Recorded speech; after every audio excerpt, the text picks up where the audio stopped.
స్వర్గధామంగా మార్చిండు కేసీఆర్.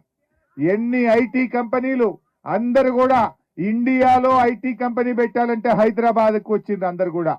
కానీ కేటీఆర్ గారు అద్భుతంగా పనిచేసి ఐటీ కంపెనీలు మన హైదరాబాద్ కు తెచ్చారు.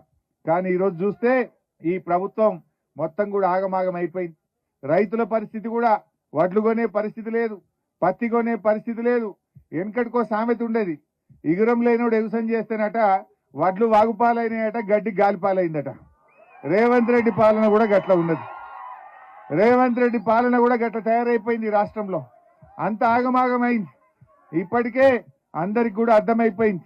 అందుకే ఇవాళ మీరు చూస్తే రేవంత్ రెడ్డి ప్రభుత్వానికి ఇవాళ ప్రతిపక్షంగా మేము ఫీల్డింగ్ బౌలింగ్ పర్ఫెక్ట్ చేస్తున్నామా లేదా?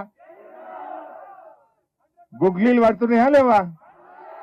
ఇవాళ రేవంత్ రెడ్డి ప్రభుత్వానికి కరెక్ట్ గా వాళ్లకు ఇలా 11 మంది మంత్రులు ఉన్నారు. ఆయన కాక క్రికెట్ లో 11 మంది ఉన్నట్టు రేవంత్ రెడ్డి కేబినెట్ లో కూడా 11 మందే ఉన్నారు. ఇప్పుడు ఆయన కాక 11 ఉన్నారు.